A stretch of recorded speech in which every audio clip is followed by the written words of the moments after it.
And welcome back to Unqualified, Not Disqualified podcast. Today, I have Kevin Dickerson with me. Kevin has been almost a lifelong friend at this point. It's been a long time since we started being friends. Probably, 10 years? Something close to it, Close to it. So, we have a deep conversation to have with you guys today. But before we get into it, I'm going to introduce him a little bit better than that. So, how we met was my brother, Caleb, went to Bible college, and they started being friends, like you and Kevin, or you and Caleb did. Yeah. And then I think somehow you guys got invited up here or something like that. Yeah, I think I was staying up here with somebody else, and Caleb's like, hey, you're up here. You should come over and hang out for a little while. Right. And then from there, it's 10 years later. Yeah, like, here we are. This dude's pretty great. But so Kev's a great guy. So that's why he's here. Like I said during the podcast with Michael, I was like, I only had great people on the podcast. Well, I consider Kevin a great person. So let's get right into it, though. All right. As I said, it's a deeper conversation because it is. Yeah.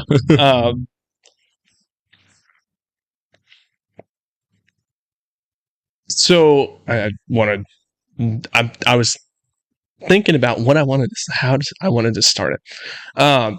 Me and Kevin have dealt with the life of not really having a father figure always there. Kevin more so than I, because my dad decided to leave when I was 17. And then if you kind of want to just fill in a little bit with how that went for you. Yeah, I was kind of about like the 10, 11 years old range, and kind of how it went down. The only thing I really remember is my dad had gone somewhere. I didn't really know where at the time. Gotcha. My mom kind of just said, yeah, he's going to go up to help his dad because his dad was kind of having some health issues. He lived down in North Carolina.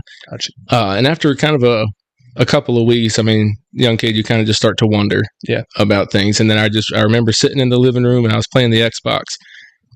And my mom brought one of my sisters in the room. And she basically told us that her and my dad were working on getting a divorce. And I remember that kind of shut me down really, really quick.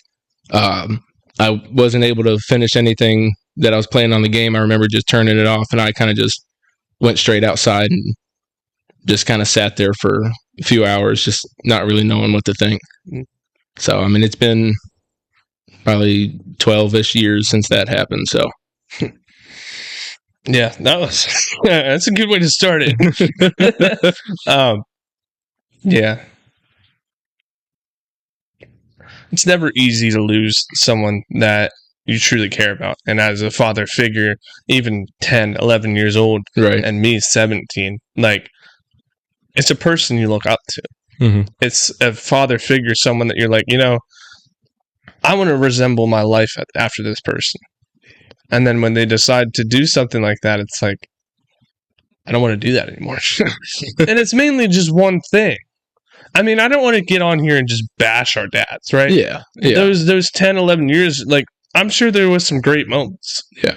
Where it was like, I love my dad. And there was great moments that you guys experienced together. And same with me, right? Yeah. Like, I had great experiences with my dad. You were here for something. I was, yep. But, we're not getting on here to bash people. Not at all, no. But to more or less tell a story of what was kind of went down and more or less like just explain where we're at now. Mm-hmm. And the journey that we took and how we're, still kicking. So that was, I can't imagine that was easy though, for sure. The first question I had for you was, when did you, you kind of already answered it. When did you realize that your dad wasn't coming home? I can elaborate that. I mean, kind of once I heard that they were kind of getting a divorce, there's kind of like in the back of the head, like, okay, he's not coming back. Right. But then when I was young, there was always kind of a hope. I was like, well, what if it was just like a fight, more or less? Right. Like, oh, maybe he can come back. Maybe God can change his heart or my mom's heart. I mean, I didn't really know what the problem was at the time. Right. And so that was a prayer for a little while. Yeah. That things could be worked out. But I mean, kind of as I got older, I mean, a lot of things I wasn't really told about the details, because really a 10, 11, 12-year-old doesn't really need to know the details of that, and probably won't really fully understand the details of it. No. And so, I mean, I'm not mad or irritated that I didn't know at the time. Yeah. It probably would have made it a lot worse, really. Yeah, it really would have. Yeah. It really would have. Mm-hmm. Yeah. And then that kind of answered the second question of whether or not your mom kind of tried to keep it from you, or whether or not she told you. It was like, I wouldn't say that she necessarily tried to keep it from us. Right. I think it hurt her to the point of her being able to explain it was also really difficult for her. Yeah. So I don't think it was not telling us to try to keep or withhold information from us. Right. Because she was going through the pain of a divorce, and then also trying to raise 5 kids on her own. Yeah. The oldest would have been, I guess, like 21, 22 at the time, and then I was the youngest at like 10, 11, 12. Gotcha. And so a couple of them were a little bit older, but we were all still at the house. Right. And so partially the stress of going through that and having attorneys and just trying to raise 5 kids on she was a teacher at the school at our church. And so just trying to work through all of that, I think it was definitely kind of hard for her. So I don't think she was trying to hide anything. Right. I was curious because, I mean, I wouldn't say my mom tried to hide it from us. The first time my dad left, it was kind of just like, okay, like he'll be back. Like, he'll be back. Second time, like, I feel like we were more on the side of we know he's not. Like, we have gotten to the point where we're accepting the fact that this is over. And that was just a part of it. We're accepting that. We weren't anywhere close to being able to accept the fact that, like, that's it. Yeah. Like, it takes a long time, and I'm still working on it. Mm-hmm. Where it's like, I'm okay, you know. And I feel like there's definitely times where it's like, I wish I could tell my dad this, but like, what's the point? A lot of things that he does, I'm not gonna go on, like I said, and bash him, but like the things that he does, I mean, I don't want to explain stuff to him. Yeah. So it's just, there's times where it's like, I wish I had a father figure, and it's hard. It is, and I'd love to just take a second and talk about the Rise Up Kings and just have a source of what someone could turn to if they decided that they wanted to work on themselves. Just kind of have you describe it a little bit, because you know more about it than I do. Yeah, so the Rise Up Kings, they have different events for different age groups. So what I went through is called the Crucible. Okay. It's focused more from like 18 to 26-year-olds. And it's a 3-day experience. So I flew out. It takes place in Dallas, Texas. I flew out there on a Tuesday. The experience happens on Wednesday, Thursday, Friday. Okay. And then I flew back out on Saturday. Got it. And they basically, it's like a Christian, it's not as much as a military boot camp. I don't want to try to compare it to military boot camp, because I don't want to take away from anything that they go through. Right. But they basically kind of just, they break you down. That way they can build you up, kind of like a potter does with clay. Right. I mean, if something messes up in there, they just break it back down and rework it into something new again. Yep. And so they kind of break it down emotionally. Got it. And like, okay, you're feeling angry, but where does that actually stem from? And a lot of it is a lot of like hurt or pain that you went through as a child. Yeah. And you haven't really healed through that, and you don't know how to recognize it yet. Right. And so going through that experience, it really helped me recognize, like, okay, this is why I'm feeling this way, not acting out on it, but really picking up curiosity. Like, okay, I'm mad right now, or I'm upset, but what did it triggered something that happened to me when I was younger. Yeah.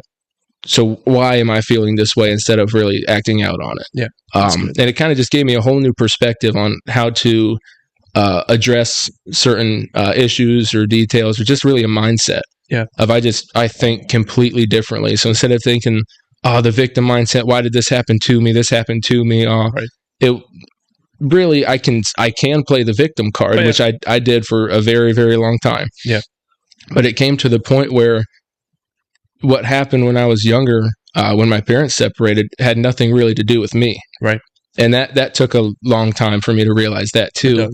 And I can either sit and play a victim card, or I can be like, okay, this happened. God, how can you use that? How can you use me to reach other people? Yeah. With the situation that I've been through. Yeah. And that really helped. That's only been within the last few years that I've really been able to really carry that mindset. Yeah. But that was definitely something that took a while for me to get to. Yeah. And it does. With those type of things, it will. Yeah. But if you want to check that out, if you want to check out Rise Up Kings, I'm going to have my editor put that as a URL underneath the video. So feel free to check that out. But yeah, it's good. Because we don't want to just talk on here and then not give you a resource. Right. We don't want to just be like, oh, yeah, our dad's left, yada, yada, yada. But then, like, oh, yeah, well, hopefully you live. Like, you need to be able to turn to something. Yeah, I'll add on to that because I don't know who else is going to be listening. They also have a Rise Up Queens event for any female listeners out there. Yeah. They have the Awakening, which I believe is kind of like the people who are kind of older than 26. They have the Refinery. That is for kind of the same older age group, but kind of more geared towards business owners. Gotcha. And then they kind of started a fairly new one called Revival. Okay. And that one's like a lot of pastors basically will all go down and do it. But they pretty much have something for anybody that would want to sign up. That's really cool. I like that. I like that they have made that. We need to have resources. Mm-hmm. And I love being able to reach out to people that want to find God. Mm-hmm. But you also need the people that already have. And you need to be able to like talk to people that are going through the same thing you are and like to strengthen you. Because that's what life's about. As Christians, we need to be able to strengthen our brother. Right. And, so how else to do that? But be there for him. Mm-hmm. And I mean, you don't have to go to these programs or go to these things and like do them. I haven't, but I've looked into it and I would like to do it because it sounds like it's a great opportunity to grow. I can say going through it changed my life. Yeah. But there's no shame in not going to it. Not at all. No, definitely not. It's an idea, if you really need something, if you're like, I'm really hurting, I need to do something. Yeah. It sounds like it's a great opportunity. I can't speak from experience, but you can. Yeah. It definitely showed me where and how I was not showing up for myself. Yeah. And really, if you're not showing up for yourself effectively, you can't truly show up for those around you. True. It's true. It is true. So yeah, love that. It's great. Moving on to the next question. What were the painful parts of the process for you? Kind of just like elaborate on that a little bit. Yeah. So I guess the most painful parts for me was I was kind of entering the stage when I feel like you need kind of a father figure the most. Mm-hmm. There was certain things I kind of had to figure out or try my best to learn just by looking onto other fathers just in the church or in my friends' families and everything like that. And so I never had any biological brothers. Yeah. And when you're that young, you kind of feel all cool and macho. So I kind of felt embarrassed to really go to a sister or my mom or anybody else really to have any questions. Yep. And so it kind of had a lot of curiosity and I figured a lot of things out in a way that wasn't healthy for me. And so really just not having a godly father figure around constantly, I guess, in the home, I should clarify that, that it wasn't, I didn't know how to intentionally show up as a man around me. And I guess that is something I've had to work on. Yeah. And I just put on a mask. I was like, I'm big macho Kev. Nothing's going to get to me. You can't harm me. You can't affect me. You can't embarrass me, anything like that. And I just put up a wall, right? And just, you're not going to get a reaction out of me. And I basically just made myself more or less like a robot at that point. Yep. Yeah. It's easy to do. I wouldn't say that I had the same problem because I didn't. Mm-hmm. I had biological brothers, and they were going through the same thing as me. But still, like, even being 17, I know what you're talking about. Like, you want to look like, oh, well, I'm turning into an adult, so I can deal with this. I don't need to go talk to somebody. Right. And now I'm seeing a therapist, and like there's some shade thrown on that, where it's like, not for me, but just in general, like there's a lot of people that think, oh, well, if I go to therapist, it's gonna be like I'm gonna look like less of a man, or I'm gonna look like less of a woman. No, I don't agree with that at all. No. If you need help, you need help, and there's nothing wrong with that. Yeah, I think I would rather see you get help than you turn into someone that you're truly not. Yeah, there's a false, I guess, stigma out there that a lot of people have, that because you see a therapist, you're less than. Yeah, right. Which is not true, and it's just a lie of the devil that trying to keep you down. It's true. It is true, and that's So just kind of saying that as well. Yeah. If you need a therapist, see a therapist. If you need to go and talk to your youth leader or your pastor, or whoever, do it. Like, if there's someone telling you that you're less of a person because you're doing that, it's okay to tune those type of people out. Yeah. Like, it's okay, because what you need to do is what you need to do. And if that's what you need to do, then do it. Nobody should tell you that. So that's just a side tangent. Right. But anyway, I don't know if you got this one, so I'm going to ask you it, and if you didn't, that's fine. Who did it impact the most outside of your mom? Did any of your sisters take it harder than you did? So the easy answer would be me. Right. Because I kind of know my emotions and know how I felt through that. Right. I don't really know many details, but I know it took a toll on everybody else in the family too, because without having a godly father and a godly mother in the home, just the way the home feels, for a while kind of felt lost and divided, and I guess kind of negative there for a while. And it's missing the head of the household. Yeah. And at the time, I felt like it was my responsibility to do that at 13 years old. And I believe that was part of the problem as well, as I put on a responsibility on myself that I really had no business doing. It's true. But that was another part of the mask is, okay, you come at my family, there's no other guy here. Yeah. I need to not act a certain way. Right. Like, if somebody comes to the door, here I am. Like, as a 13-year-old, that was not a healthy way for me to think. No. But I know it affected everybody. Right. Like I said, a couple of my sisters were closer to 20. Yeah. The youngest one would have been probably like 14, 15 at the time. Yeah. So, I mean, I know it took a toll on everybody. Yeah. That's kind of, I'll say, obvious. Yeah. But yeah, I know it hurt all of us. Yeah. It does. I think for my family, I think I can say Johanna was probably the one that it hurt the most, because it was kind of like, in her mind, I think she kind of took a lot of the "this is my fault" type feeling on. Right. And for a while, she wasn't talking to any of us. Probably for half a year, we didn't hear much from Johanna.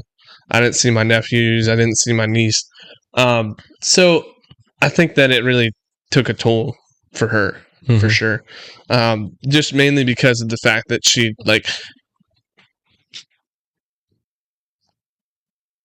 my parents kind of, I would say kind of, I just believe that my parents got married because Johanna was born. And so, like, they had sex outside of marriage, and they had Johanna, and like, so they were like, okay, well, we might as well really do this. Right. And so, like, I think that I wouldn't say the whole reason they got married was Johanna, because it wasn't, but a good portion of it was. And so I think because of that, Johanna was like, well, if I hadn't been born, then they wouldn't have gotten, married, then therefore they wouldn't have gotten divorced. But none of us would be here. Right. And that wouldn't, I mean, that's, The devil would have preferred that. Right. but thank God we are, right? Yep. But yeah, I think that for the most part, I think Johanna took it the hardest because I think she really thought that it was her fault, and it's not. But yeah. I think a lot of it, as far as the oldest, can take it the hardest because they've been around the longest. They've built a relationship longer. Right. So in that aspect, I can also see how that could have played a factor. Yeah, for sure. For either Johanna or Danae is the oldest for us. Yeah. But yeah. It does. When and how, we kind of already talked about that a little bit, but we'll still ask it. When and how did you start taking on the responsibility of being the man of the house? So the real answer is I didn't, at least not effectively. I thought I knew what a man was, but I really had I wasn't even close. It's hard to be. It's hard to be when you don't have that figure. I thought a man was like, the big macho man. The man never cries. He's brave, courageous. Yeah. And that's just kind of an ignorant way of thinking. But I was too young. I was never taught. A man expresses his emotions. A man is humble. A man is wise. Yeah. Yeah. Those things. So learning that now, I mean, I kind of, I won't go as far to say crippled myself, but I kind of slowed myself down a little bit because from, let's say, like 13 to 18-ish, I was basically a shell of a person who just walked around with no emotion. Yeah. And I didn't express my feelings. If I was irritated or annoyed or something, I just wouldn't talk and I would just leave. Yeah. My way of, I guess, coping with being triggered is to shut down and walk away. Yeah. And it's still sometimes my first reaction. I have to catch myself for it just because I basically trained myself to all those years. So it's just my body's natural response. Right. So I have to force myself to be like, no, this is why you're feeling that way. Yep. Figure out a way to express it to somebody without really lashing out in anger. Yeah. And so as far as taking on that responsibility, I mean, I put what I thought was the responsibility on myself. Right. Which was really not masculine or being a man or being the man of the house at all. Yeah. But like I said, I wasn't taught that, and I was embarrassed at the time to go actually talk to somebody to know what that actually looked like. Right. I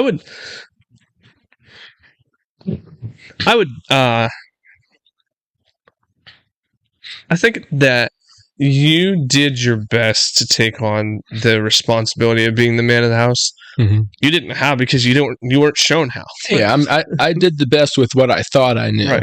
And so I mean, I don't really think that you did anything wrong. I think, if anything, you tried to do everything right, and you were putting way too much pressure on yourself. Mm-hmm. I don't personally think that you did anything wrong. Yeah. I think that you were genuinely trying to figure it out. You were genuinely trying to be the guy for your mom, for your sisters, and that's noble. I mean, it's hard to see it that way when you're like, oh, I just shut down. Right? It definitely was hard to see it that way, but part of the Rise Up Kings, I can't really say too many details about it. They kind of keep it vague because it kind of takes away from the experience. Right. But I remember sitting there and I was talking about this exact same subject about putting the responsibility on myself. And they're like, if you're talking to your 10, 11, 12, 13-year-old self, is it fair to him that you put the responsibility on? No. And it wasn't fair. It doesn't take away that I did it. And I can learn from that process. But really, it wasn't for me to carry. Right. Which, no. But, I mean, giving it all over again, I'd do it again. It's fair. I mean, I think it's fair to say that you did what you thought you should do. Mm-hmm. And most people would have done that. Right. I think that most people in your shoes would have done the same thing. And those that would not have, I think those are the people that are like missing that you're trying to be the man of the house.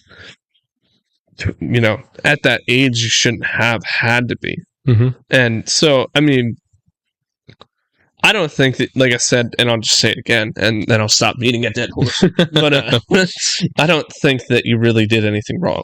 I think that you tried your best to do what you thought was right, and so that was what you did. Mm-hmm. You know, and you didn't know, so how could you do what was right? Right.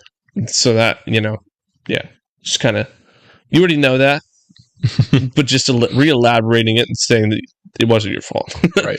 But yeah, so anyway, number 6, how do you think you are different from others with your thought process, good or bad? Well, I guess everybody's situation is different. It is. Part of the Rise Up Kings experience was picking up curiosity instead of shame. Right.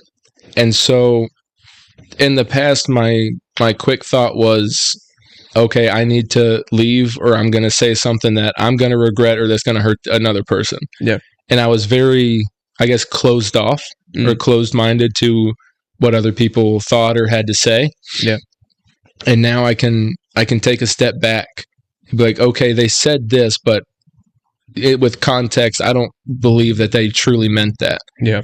And it's really kind of finding beliefs that serve you, and not tear you down. Because a lot of it is, if you say something about yourself, in a negative way, like I'm not good enough, your brain naturally goes to every time in the past, I didn't show up here. Yeah. I didn't show up here. I didn't show up here. And if you do that enough, your mind truly begins to believe that. True. Or you can train yourself to be like, no, I am enough because I showed up here. I showed up here. And I showed up here. And you're building evidence to support the belief that you are enough. Yeah. And so a lot of it is changing your mindset. Yeah. And changing your belief system and not tearing yourself down, but finding evidence and building yourself back up. So that way you can help fill your cup and take care of yourself before you can start taking care of other people. It's true. It's true. Yeah, it's important. It's important to, Brother Michael said this on the last podcast, with just like filling yourself before you try to fill others. Mm-hmm. Like, you know, letting God fill your cup. I love it where he's like, go out and fill others, but only with your overflow. Yeah. It's like not with like not with what you have in your cup, but the stuff that's overflowing. Mm-hmm. Don't try to hold on to that. Yeah. Give that to others. Mm-hmm. Because people need you. Yeah. And people need you to show up. And, you know, obviously you need to give yourself some time to heal, or to, like, you know, you just got off a long day at work, mm-hmm. right? Like, you know, go home, eat dinner. If someone's like, hey, can I call you?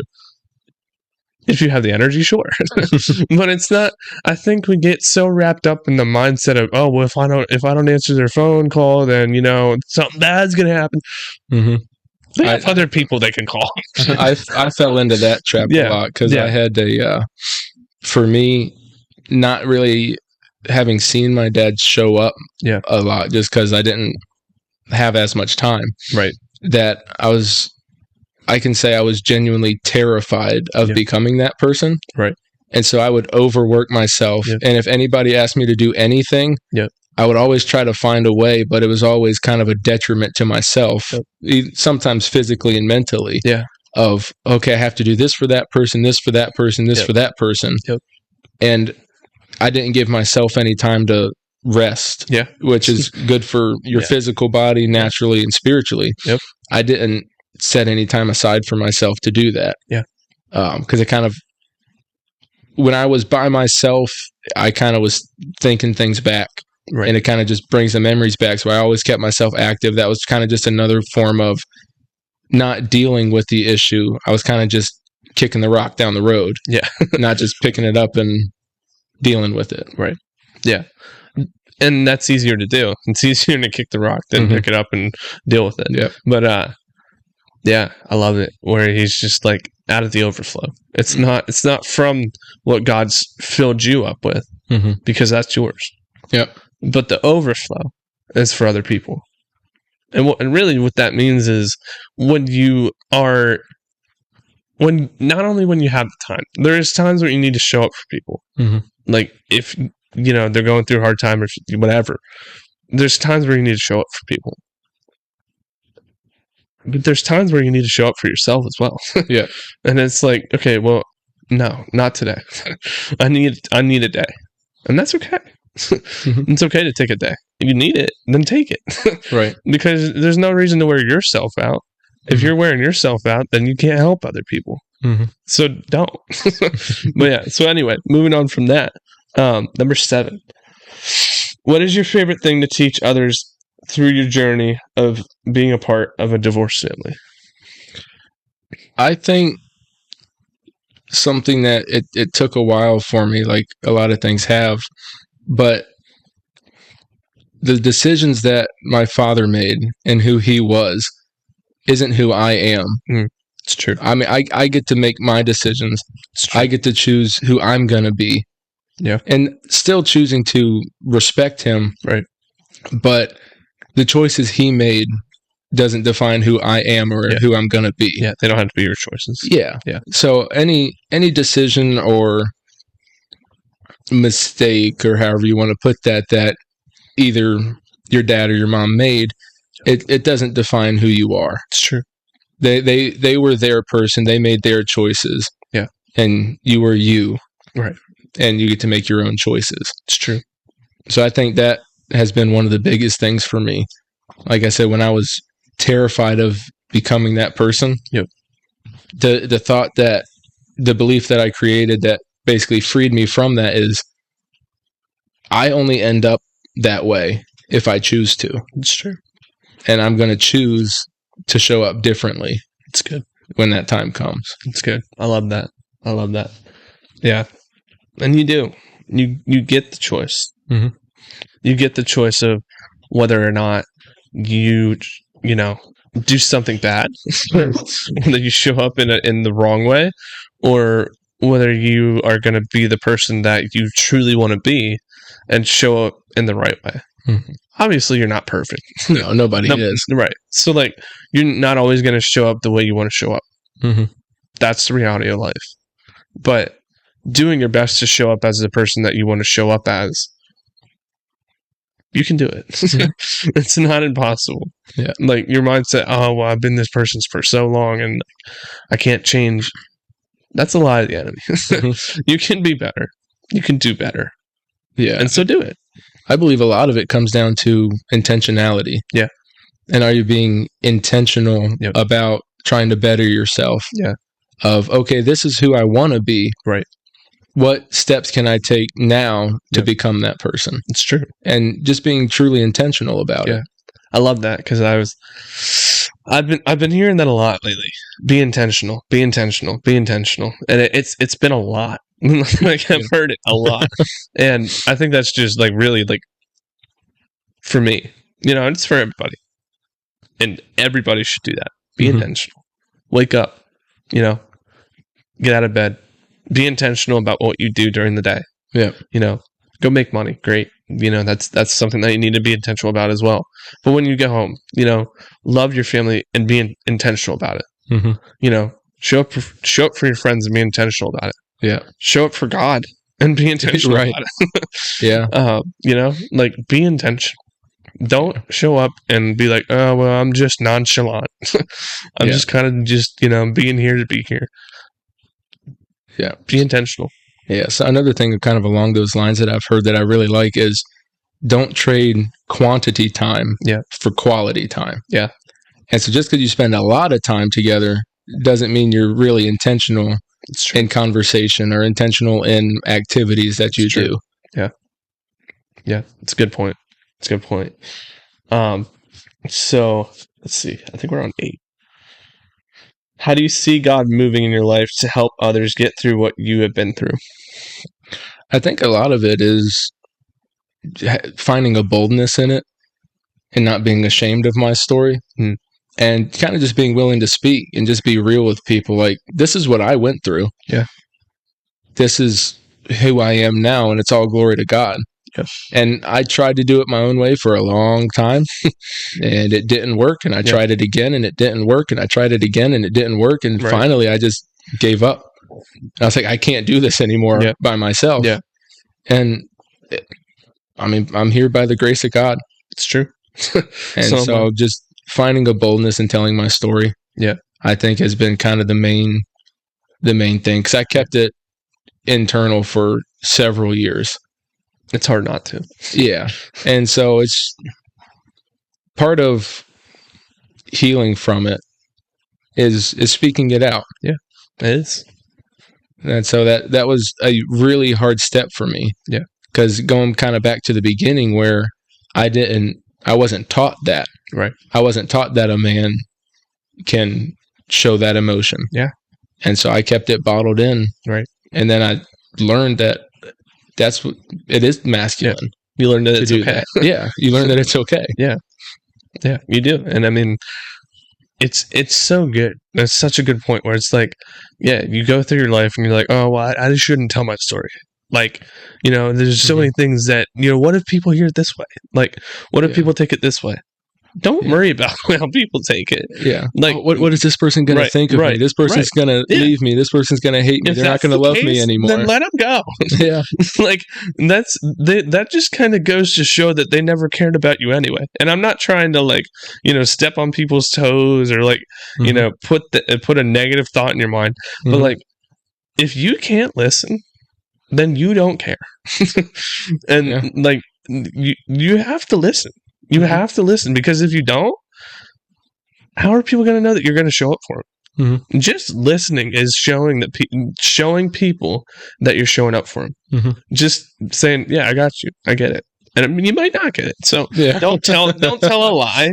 Right. But for me, for my instance, I don't have the exact same story as you, but I get it. Yeah.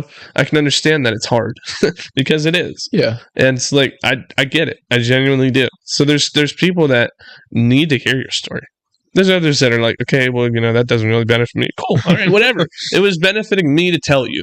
Yeah. But and then there's other people that are like, okay, yeah, that really resonates with me. That really is like, I'm glad you told me. Mm-hmm. Don't hide your story. Yeah, if it's a story that doesn't need to be told, then don't tell it. Yeah. But your story is your testimony. Yeah. And it's not necessarily something that, you have to broadcast everywhere. Yep. But it's nothing to be ashamed about. It's not. Yes, it happened, but it's what you choose to do now. Yep. That's really important. To be intentional. Yeah. It's to be intentional. Yeah. Number 9. What helped you move on? And this is, I'm going to take a second because I was about to just read that off the paper. I've recently been working with this one myself personally, but I'll keep going. What helped you move on from not feeling the need to have your dad in your life anymore? A lot of it was looking up to the men in the church. Right. Then now having gone through the Rise Up Kings and being just being plugged into that community. Yeah. I can see godly examples. Mm. They're always around. Yeah. I just didn't know how to look for them. Mm. Either didn't know how or didn't want to. That's fair. So figuring out that my biological dad wasn't around. Yep. But I had so many other people that I could pull from and learn from. And once I wasn't scared to ask, they were all so understanding, I guess, and willing to help and giving wisdom and guidance when it's needed. And before that, it was the ignorant thought of, oh, well, I don't need my dad. I'll figure it out myself. It didn't really work that well for me. It won't. I'd say along the lines of actually looking for examples. And it was pretty easy to find once I started. It's true. It will be. Yeah. I mean, I think that It's a good point. There's leaders in your church that they want to help. Yeah. And even if it's not a church, just, your best friend's dad or whoever, right? And it's like, oh, well, I don't want to ask their dad. Odds are the guy cares about you because you've been their son's best friend for a while. Mm-hmm. They're going to show up. So don't be afraid of asking questions. Like if you're going through it and you're trying to get it through by yourself, most likely it's not going to work. Number one, you need God. Number two, you need friends that are going to build you up. And number three, you need godly men that have either seen you go through it and know what you need to hear, or that hear from God and are willing to help. Because it's so important to have those people that are like, yeah, I don't know what you're going through. I haven't been through it personally. Yeah. But, it's going to be all right. God's got you. God's got plans for you. So, yeah, it's good. There's people there. Don't try to go through it yourself. Oh, yeah. I tried. No, I know. Yeah, I'm just saying. It's a slow, painful process that got me nowhere. Yep. I was in the same place as I would have been if I would have asked from the beginning. Yeah. Yeah. And good. as a young male, you really don't want to. You kind of want to figure it out by yourself. You do. That's natural. Yeah. But it's not easy, but it's the right thing to do. Yeah, it is. It is. Number 10. Follow-up question to that one. What signs/signals do you think is acceptable for someone to let go of a person in their life, even with the potential of a parent or guardian? I believe that one can be more situational. I don't believe that there's one kind of blanket statement or one answer to that. I'll use myself, for example. It wasn't necessarily difficult for me because he left the same state. Yeah. And I didn't really have a contact with him. So I didn't have much of a choice necessarily in that matter.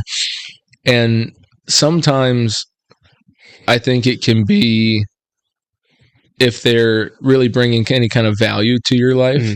Yeah. And if they're adding to you and encouraging you and helping you move forward in your life. Yeah. Or if they're kind of like a leech and kind of mooching off of you and really just being really down and negative all the time. Yeah. I don't necessarily believe that there's, if they do this, I'm never talking to them again. Right. Or necessarily truly giving up on them. I mean, continue to pray for them. But as far as letting go, as far as not keeping in touch with them, if your only time in conversation, your only time is hanging out with them is strictly negative and bringing themselves down, bringing yourself down, just being negative. I've said that quite a bit, but just kind of bringing everybody down with them. Yeah. It's like, oh, if I'm sinking, I'm taking people with me. Right. That kind of mindset, it will take people down if they let it happen. So I think a lot of it can be, are they adding anything to me? Right. And encouraging me, or are they taking away from me? Absolutely. Yeah. I mean, just kind of to give like a personal story, I have recently been trying to not like stop talking to my dad, but like really try to lean back, because there's a lot going on with that. It's just like you said, there's a lot negative going on with that. So yeah, that's been something that I've been working on for sure. But yeah, we're running short on time here. Real quick, I just want to add to that. Absolutely. As far as taking a step back, and as far as kind of like cutting communication and cutting time together, I don't want to make anything I said kind of lean towards giving up on them completely. Yeah, absolutely. Continue to pray for them. If they really need something, you can check in. I'm like, hey, I've been thinking about you. I've been praying for you. Just send them something encouraging. And then just see if they respond to that, and just keep praying for them and let God do the work in them. Yeah. Because until they're dead, right, it's not over. Right. So keep that in mind. Mm-hmm. Like Kevin said, pray for them, intercede for them, even fast for them. Mm-hmm. As we've talked about fasting a little bit, our listeners that are consistent listeners kind of know a little bit about what that is. But yeah, just really show up, even if you're not in contact or seeing them or however. Mm-hmm. Still show up in those type of ways. Like pray for them, really, really pray for them. Mm-hmm. Like really believe that God's going to come through. Yeah. Forgiveness plays a big portion in that too. Being able to truly forgive them in your heart and want the best for them, despite of maybe some of the choices that they made. Yep. But yeah, it's true. It does. And so it's true, and forgiving them doesn't mean looking past what they did. Mm-hmm. It means I forgive you, and I don't hate you. Right. But like, it doesn't mean that you're like, oh, okay, well, I forgive you, so I have to look past the abuse or whatever. That's not what we're saying. Yeah. Forgiving them means that, giving them to God and saying, I don't want control of this anymore. Because you can't do anything about it anyway. Right. So, yeah. And then just last two. 11. I love this one. 11. I love this one. So just real quick, taking some time, as I do, with everybody to honor. Kevin has been someone that has shown up consistently throughout my life and just throughout our friendship through the last 10 years of being friends. You were there when my parents got divorced, and you were there through many other things, and it's been a ride. But we're really great friends, and I appreciate your friendship more than you probably understand. It's funny because people are like, why do you guys act like that? Well, we're coping. You don't need to know that. No, but yeah, I feel like if we're close enough friends, then I don't act like I act around you as I act around others for the most part. So it's just funny. But yeah, just really taking a minute to kind of honor you for the things that you don't see that you do. You do a lot of things that I think you really don't realize that you do, and I appreciate it. I do. So yeah, that's what I'm here for. Same here, buddy. Number 12. Then we're gonna wrap this thing up with prayer and throw a bow on it. What would be your advice to someone in life in general? Outside of the obvious of putting God first and putting your trust in Him. Yeah. I would say you don't need a lot of friends. Right.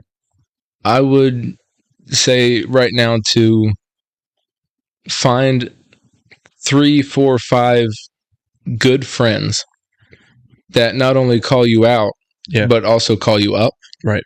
Like, hey, you're not showing up. Like, what are you doing? Like, you need to do better in this area. Yeah. And not just leaving that to you, but okay, how can I help you get from where you are to where you want to be? Right. And so I've got a few friends. One is Nate right here. And we've had deep conversations just out of nowhere. Yeah. I've got several other friends that I met through Bible school, Rise Up Kings. I've got some people that I know they're not scared to call me out. Yeah.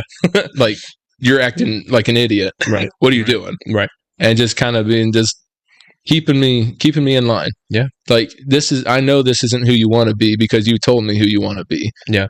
And I think that has been, outside of God, the most important thing that I've had the last probably 4 or 5 years. Absolutely. And that comes from God. It does. It really does. Yeah. We'll have God friends, not good friends. Right. Amen. Yeah. It's good stuff. It's fire. But yeah. I loved having you on. Oh yeah. Thanks for having me on. Absolutely. I enjoyed it. Absolutely. So as we wrap things up here, as we always do, I'm going to take a minute to pray, and then bounce on out of here. Oh, thank you, God. Thank you for Kevin. Thank you for giving me a friend that is a solid friend. God, I pray that in these times where people need him, God, I pray that you give him the words to say and the way to show up. God, I pray that you continue to guide him down that path that you have chosen for him, God. God, I pray for our listeners. I pray that they have a fantastic day when they listen to this and every other day after that. In Jesus' name, amen. Amen. Cool. Can we stop? Oh, yeah.